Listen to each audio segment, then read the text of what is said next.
왜 사도행전인가? 그동안 제가 주제 설교하고 또 15년 동안 여러분과 함께 말씀을 참 많이 나눴는데 돌아보면 부끄럽기도 하고 참 많이 부족했다라는 생각이 들어요. 누가복음 성서를 한번 같이 읽은 적도 있고 또 소신서를 아침마다 묵상해서 이렇게 여러분과 나눈 적도 있는데 지금의 이 사도행전을 또 함께 읽어가고 싶은 제 마음에 그런 간절한 열망이 생겼습니다. 오늘 이 사도행전을 통해서 나는 뭘 듣고 배우고 느끼고 또 내 안에 어떤 변화와 성장을 바라는가, 이 초대교회 변천 과정, 기독교 역사를 좀 알았으면 좋겠다 하는 생각이 들어요. 물론 우리가 그냥 대략적으로는 다 이해하고 있습니다. 그런데 좀 더 꼼꼼히 촘촘히 좀 한번 들여다보고 살펴봤으면 하는 바람이에요. 그러면서 예수의 제자, 이 사도의 길, 그 발자취를 보고서 따르기를 원합니다.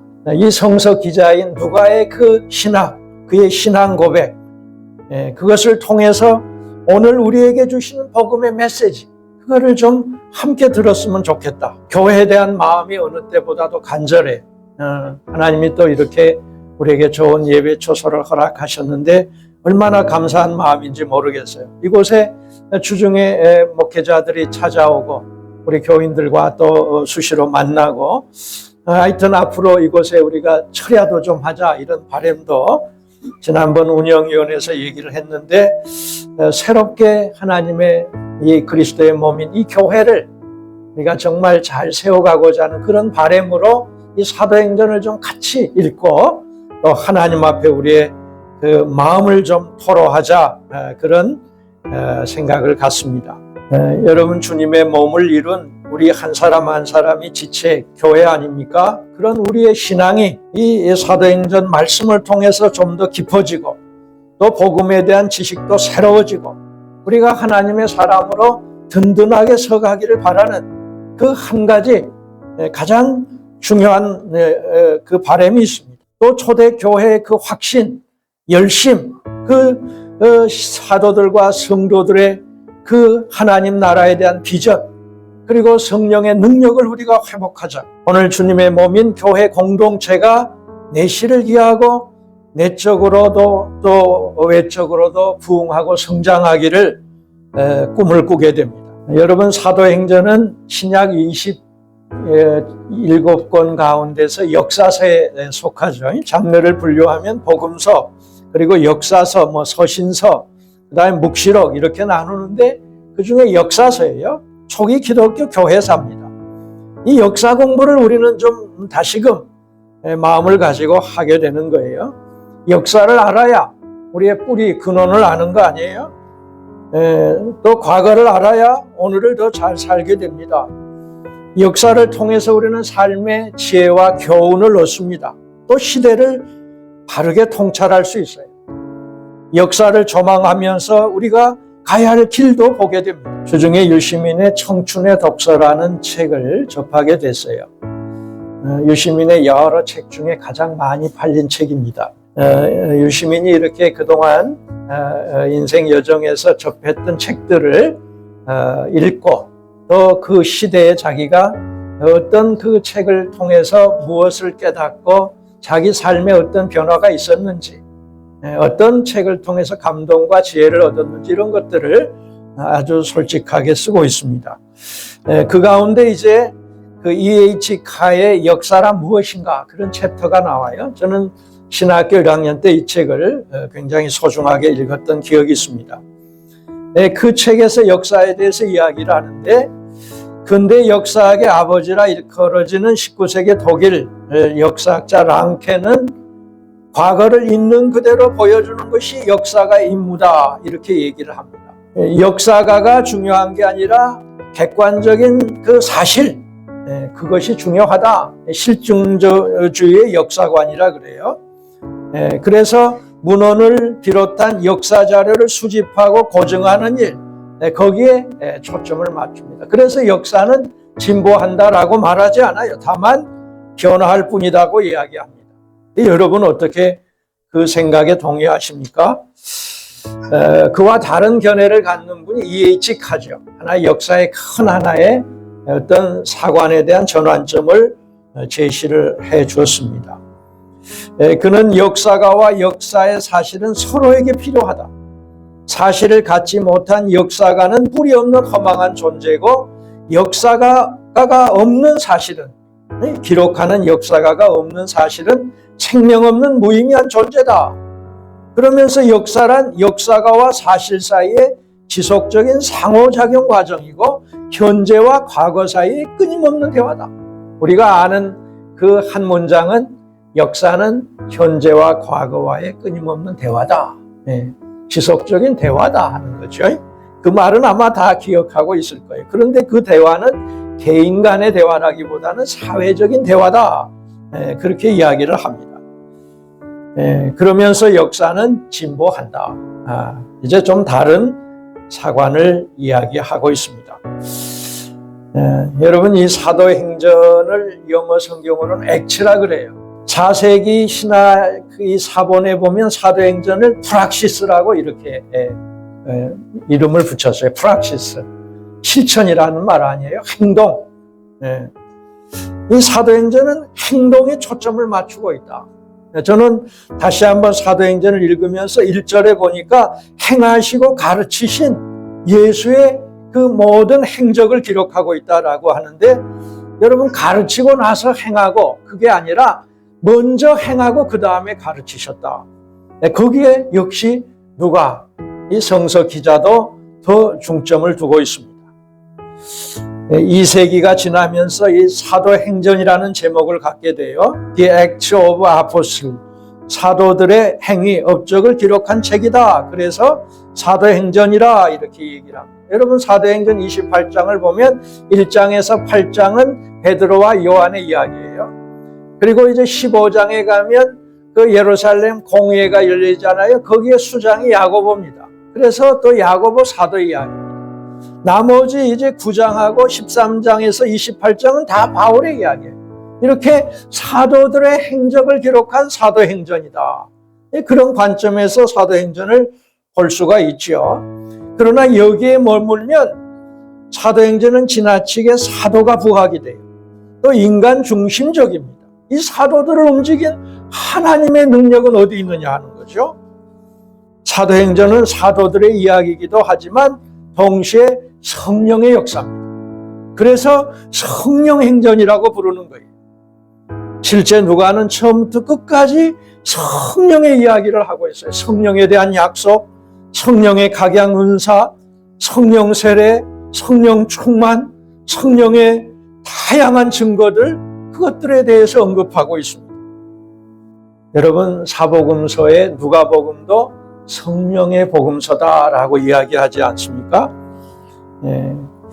궁극적으로 사도행전은 복음이신 예수 그리스도를 말하고 있어요. 제가 계속해서 이 사도행전을 읽어가면서 사도들을 통해서 전한 메시지는 딱 한 가지였어요. 예수는 그리스도시다. 예수는 하나님의 아들이시다. 그리고 여기에 그치지 않습니다. 사도행전은 28장으로 끝나는 게 아니에요. 29장부터 오늘 예수를 믿는 저와 여러분을 통해서 계속해서 새롭게 쓰여지고 있습니다. 피어슨 신학자는 이렇게 말했어요. 그리스도의 교회여, 이 성령의 행전에 대한 기록은 결코 완성에 이르지 않았습니다. 그것은 엄격한 의미에서 끝맺음이 없는 책입니다.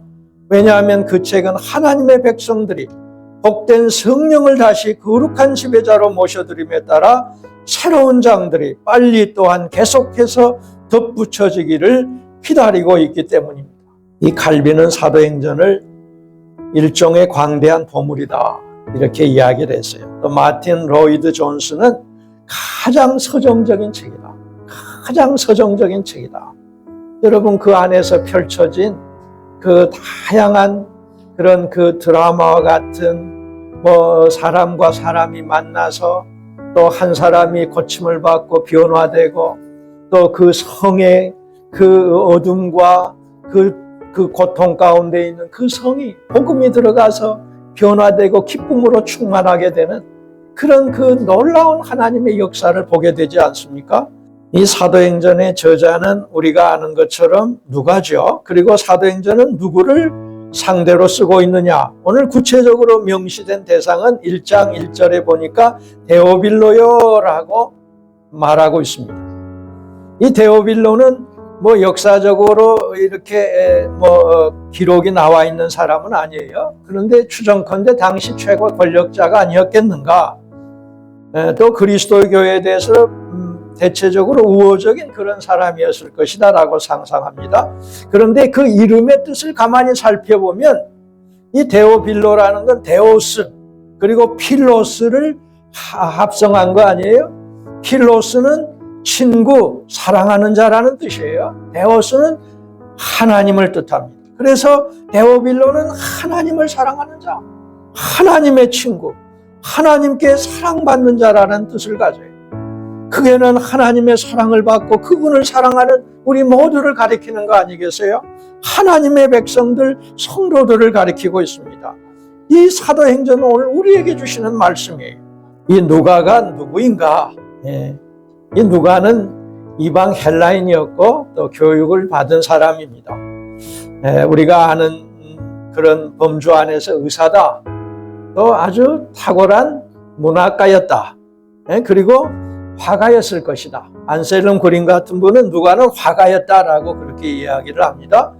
기도의 사람이었고 그는 성령의 사람이었습니다. 이 바울의 2차, 3차 전도 여행 때 누가가 동행을 해요. 바울의 아주 절친이었어요. 그리고 바울이 감옥에 갇혔을 때 로마 감옥살이 할 때 누가가 거기에 함께 합니다. 그런데 누가는 왜 이 책을 썼는가? 이 성서를 기록한 목적이 어디에 있는가? 물론 1차적인 것은 그 예수에 대한 어떤 기록, 복음에 대한 어떤 역사, 그것을 남길 필요성을 가졌을 것입니다. 그러나 그게 다가 아니에요. 누가는 외교적으로, 정치적으로 기독교를 변론하고자 했습니다. 당시 얼마나 기독교에 대한 부정적인 그런 견해들이 많이 이렇게 사람들에게 회자되곤 했죠. 그래서 또 그 사람들에게, 로마 당국에게, 또 정치인들을 향해서 그리스도인들은 두려워할 대상이 아니다. 기독교인들은 결코 선동적이거나 파괴적이지 않다. 오히려 그와 반대로 법적으로도 깨끗하고 도덕적으로도 죄가 없고 사회에 얼마나 선한 영향력을 끼치고 있느냐. 그런 점들을 누가는 새롭게 좀 일깨워주고자 하는 마음이 있었을 것입니다. 뿐만 아니라 교회 안에도 예수파, 또 바울파, 아볼로파, 그리스도파 다 있지 않아요? 그런 거에 대해서 뭔가 그 화평케 하는 자의 역할을 자청한 겁니다. 그는 기록을 통해서 교회의 사도성, 보편성을 강조하고 있어요. 이 초대 교회는 결코 분열을 조장하지 않았다. 하나님의 섭리 가운데서 바울도 야고보도 그 베드로도 다 하나의 복음을 전하고 있다라는 것을 강조했습니다. 그러면서 누가가 강조하고 있는 것은 기독교의 그 믿음과 확신의 근거, 그게 바로 이 복음이다. 예수 그리스도 복음이다라는 사실이죠. 여기 누가복음 1장 4절에 보면 그 배운 바의 확실함을 알도록 하기 위하여 내가 데오빌로여 당신에게 이 성서를 지금 기록합니다. 당신에게 전합니다 라고 말하고 있어요. 마샬 교수라는 분은 그는 그의 신학에 도움을 주기 위해서 역사를 사용했다라고 이야기를 합니다. 누가가 관심을 가지고 있었던 건 단지 사실로서 역사라기보다는 역사에 나타난 구원사적인 의미. 여러분, 함석헌 선생님이 우리에게 뜻으로 본 한국사라는 아주 중요한 책을 남겨주셨죠. 우리의 지난 5,000년 그 고난의 역사, 그 순환의 역사를 하나님의 섭리로, 그 하나님의 그 경륜 가운데서 그것을 다시 한번 보게 된 거죠. 하나님의 뜻으로. 우리가 걸어온 그 역사의 모든 발자취, 우리가 겪었던 많은 그 민족의 고통, 순환, 이 모든 것이 하나님의 뜻 가운데 이루어져 있다. 그 안에서 그 역사적인 사건마다 분명히 우리에게 주시는 하나님의 뜻이 있다라는 거죠. 그 뜻으로 본 한국 역사, 그렇게 역사를 기록을 하였습니다. 오늘 누가도 그런 관점이에요. 이 사도행전을 통해서 하나님의 구원사가 어떻게 펼쳐지는가 하는 거죠. 오늘 본문에서 우리는 예수님과 사도들의 관계에 대해서 한번 주목해서 볼 필요가 있다라고 생각합니다. 여러분, 예수님의 사역은 처음 하나님이 사람이 되신 거 아니에요? 성육신 하셔서 그것으로부터 예수님의 사역이 시작입니다. 그리고 예수님이 이 땅에 사람의 몸을 입고 오셔서 하나님의 운동, 하나님 나라 운동을 펼쳐 가셔요. 그것을 다 이루고 십자가에 달려 죽고 그리고 다시 부활하셔서 사도들에게 하나님의 나라에 관한 일들을 전하십니다. 하나님 나라에 관한 일들을 말씀하셨다. 마지막으로 올리브산에서 제자들을 축복하며 승천하십니다. 그리고 승천한 뒤에도 그 하나님 계신 곳에서 천상의 세계에서 여전히 하나님 나라 일을 하고 계세요. 지상에서 예수의 부름을 받은 제자들, 택함받은 사도들을 통해서 이 하나님 나라의 구원과 생명의 역사를 끊임없이 이어가고 계십니다. 누가는 사도행전 이 서두에서 이 제자들과의 관계에서 이 네 단계로 세분화해서 이야기를 하는데 예수께서 사도들을 선택하셨다. 에클레고마이, 선택하셨다라고 얘기를 합니다. 2절에 그가 택하신 사도들에게. 이 여러분 선택의 주도권이 누구에게 있어요? 전적으로 예수 그리스도에게 있습니다. 사도들을 예수께서 직접 한 사람 한 사람 부르셔서 제자를 삼으시고 그리고 아포스톨로스, 복음 전하는 자로 세상에 파송하셔요. 오늘 우리가 이 자리에 있는 것도 예수께서 나를 택하셨기 때문에 여러분 이 자리에 있는 줄 믿습니다. 부활하신 예수께서 사도들에게 당신 자신을 몸소 나타내 보이셨다. 3절 4절 말씀하고 있어요. 자기가 살아계심을 여러 가지 증거로 드러내셨다. 여러 차례 나타나시고 말씀하셨다. 그리고 사도들과 함께 식사를 나누셨다라고 증언합니다. 예수가 살아계신 것을 그 결정적이고 확실한 증거를 제자들에게 보이고 또 보여주신 거예요. 그걸 40일 내내 부활하셔서 승천하기까지 제자들에게 그렇게 나타나신 예수, 그리고 하나님 나라에 관한 일을 말씀하셨습니다. 눈으로 보고 귀로 듣고 그리고 제자들과 음식을 나누어 오감으로 만지고 느끼면서 부활하신 예수의 존재를 확신하도록 그렇게 하신 거 아니겠어요? 부활의 산 증인이 되도록 하신 것입니다. 여러분, 사도의 필수 요건이 뭐예요? 그 유다의 자리를 대신했던 마띠아, 그를 이야기하면서 필수 조건 중에 하나가 예수와 함께한 사람, 그리고 예수의 부활을 목격한 사람이에요. 바울이 예수의 사도가 됐던 것은 500명의 그 신도들에게 나타나고 야고보에게 나타나고 마지막 나에게 그 다메섹 동산으로 가면서 눈이 멀고 빛이 임하면서 들렸던 음성, 어찌하여 나를 핍박하느냐 사울아 하면서 예수의 음성을 듣지 않습니까? 부활하신 예수를 체험합니다. 그 예수의 부활을 목격했던 자들이 사도가 된 겁니다. 여러분, 오늘 내가 예수를 따르는 예수의 제자 마데테스요, 복음 전도의 사도 아포스톨로스로 우리가 부르심을 받고 그리고 보내심을 받은 자예요. 그 일에 우리가 충실하고자 그 일을 잘 가기 위해서 우리가 가져야 할 것은 다름 아닌 예수 부활 신앙입니다. 살아계셔서 여전히 나와 함께 하시는 주님, 그분을 친밀히 만나고 그분의 임재를 날마다 삶 속에서 경험하는 일일 것입니다. 오늘 예수께서 사도들에게 명령하세요. 부탁하세요. 예루살렘을 떠나지 말라. 내게 들은 아버지의 약속을 기다려라.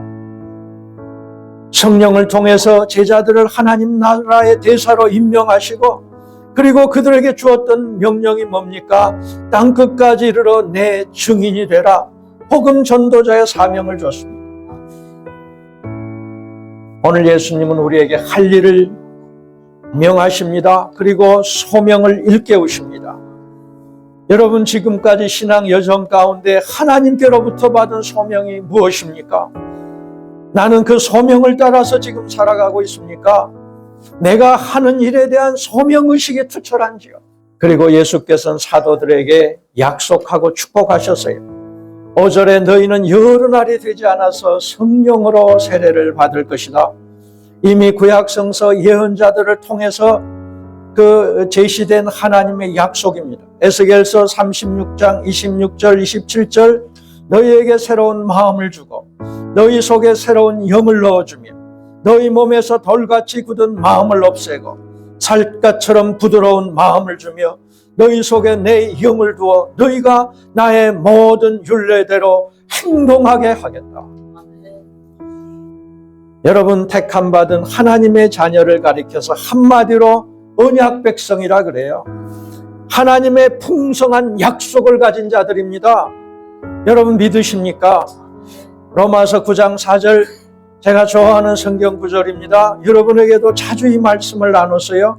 내 동족은 이스라엘 백성입니다. 그들에게는 하나님 자녀로서의 신분이 있습니다. 하나님을 모시는 영광이 있습니다. 하나님과 맺은 언약이 있습니다. 율법 하나님의 말씀이 있습니다. 예배가 있고 하나님의 약속들이 있습니다. 여러분, 하나님의 택함 받은 자녀들이 가진 풍성한 약속들이 있다라고 말씀하고 있어요. 여기 약속들 복수로 말하고 있습니다.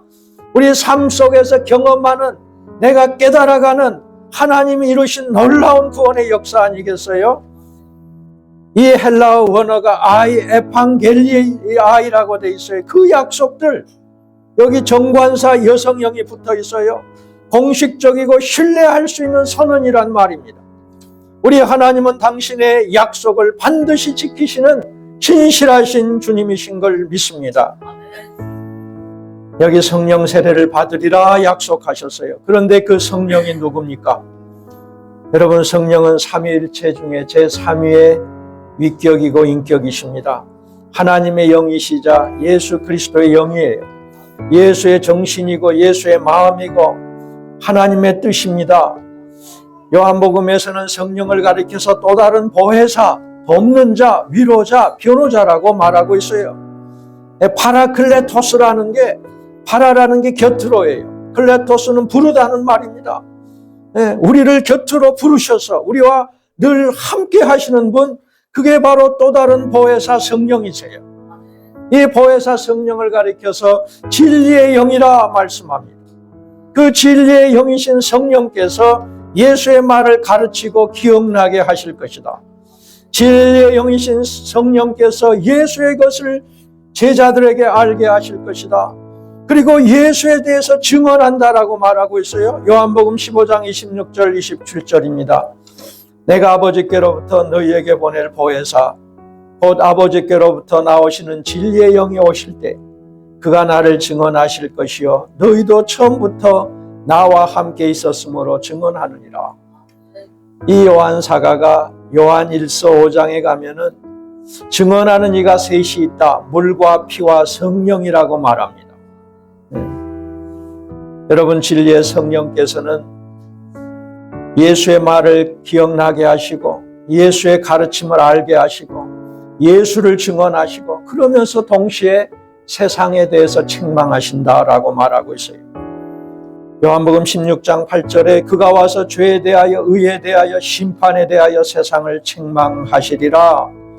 성령은 단지 믿는 자들 안에만 계시는 게 아니라 세상 속에서 세상의 잘못을 깨우치고 바른 길로 이끌어 가십니다.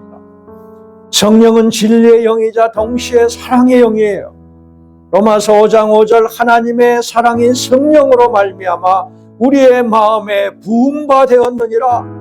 여러분, 어떻게 우리가 한 영혼에 대해서 긍휼의 마음을 가져요? 우리 교회 밖에 그 재소자 자녀들에 대해서 내가 그 안타까운 마음을 가지고 그를 위해서 기도하고 그의 친구가 되어줍니까? 성령의 사랑의 영이 내게 임하기 때문에 그렇지 않습니까?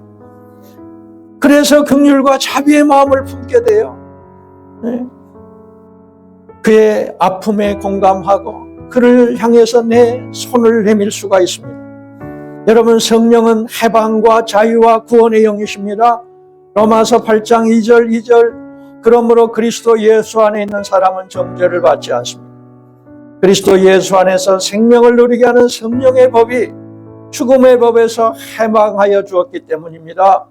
고린도후서 3장 17절 주는 영이시니 주의 영이 계신 곳에는 자유가 있느니라. 성령이 많은 곳에 두려움이 사라지고 근심이 사라지고 우리 마음에 자유를 주시고 기쁨을 주시는 줄을 믿습니다. 성령은 사귐과 교제와 교통의 영이세요.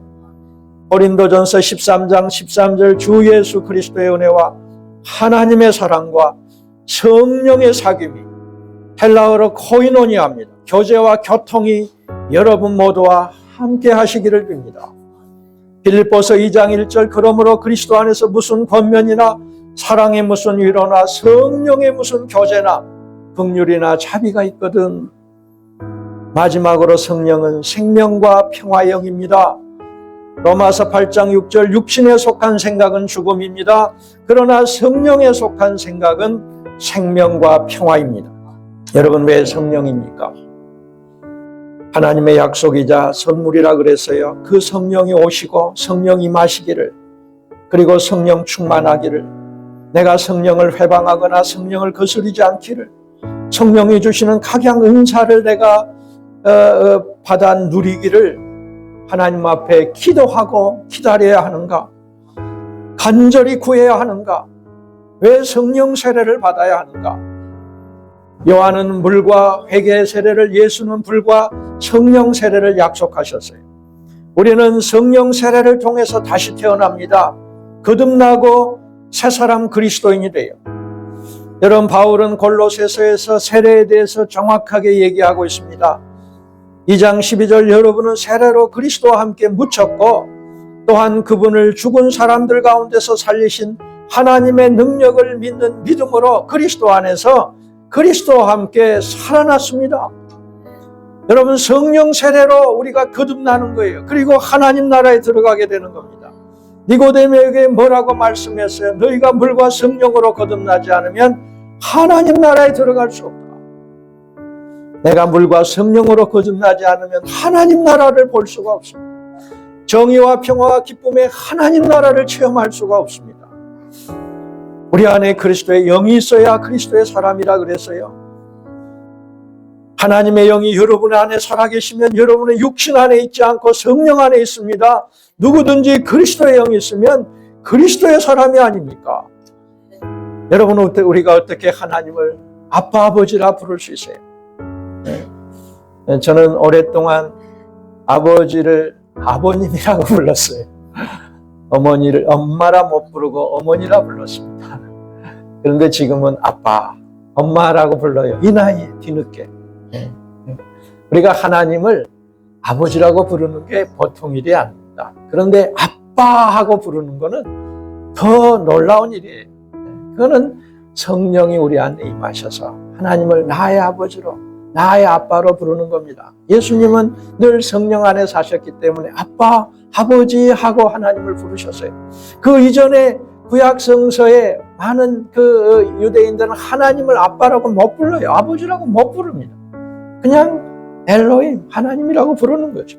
여러분 성령으로 말미암아서 내가 하나님의 자녀라는 정체성, 자긍심을 갖게 돼요. 로마서 8장 15절 여러분은 또다시 두려움에 빠뜨리는 종살이 영을 받은 것이 아니라 자녀로 삼으시는 영을 받았습니다. 그래서 우리는 그 영으로 하나님을 아빠, 아버지라고 부릅니다. 여러분 우리가 얼마나 연약한 존재입니까? 육신의 몸을 입고 살아가요.